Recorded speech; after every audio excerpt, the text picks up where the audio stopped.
Hey guys, hello and welcome back again to marriage diary. তো আজকে চলে গেছিলাম DRR স্টুডিও দিদি নাম্বার ওয়ানের অডিশনে। না, আমি অডিশনের জন্য চান্স পাইনি, চান্স পেয়েছে আমাদের গুড্ডু। তো গিয়ে এরকম ফর্ম ফিল আপ করে ঠিক এরকমভাবে দেখে নাও, পেছনটা ঠিক এই পরিমাণে ভিড় ছিল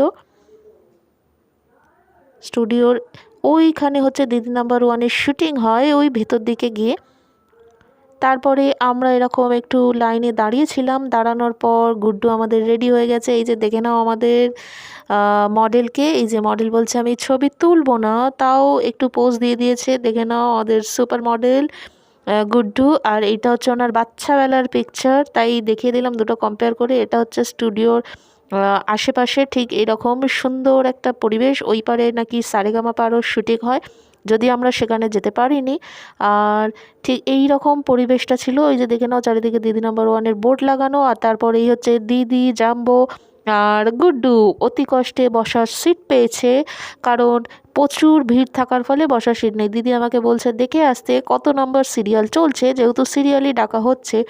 তারপর অতি কষ্টে আমাদের গুড্ডু ভেতরে গেছে। ভেতরে যাওয়ার 1 ঘন্টা পরে গুড্ডু আমাদের ফিরে এসছে। এরা পোজ দিতে দিতে উনি ফিরে এসছেন। উনি দিদি নাম্বার হয়েছে কিনা আমরা জানি না, কিন্তু ও অবশ্যই ওর জন্য বেস্ট অফ লাক জানাবেন। আর আশা করি এর পরবর্তী অডিশনে চান্স পেলে অবশ্যই আপনাদেরকে জানাবো। তো এই হচ্ছে আমিও একটু পোজ দিয়ে একটু ছবি তুলে নিলাম।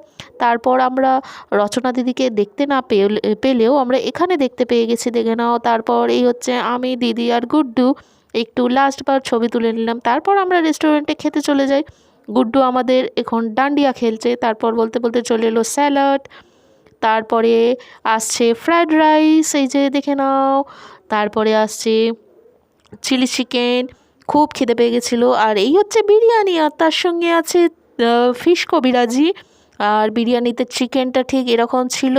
আমাকে দিদি সাহায্য করছে ভিডিও করতে। চলো খেয়ে নিই, দেখা হচ্ছে পরের ভিডিওতে। Thank you.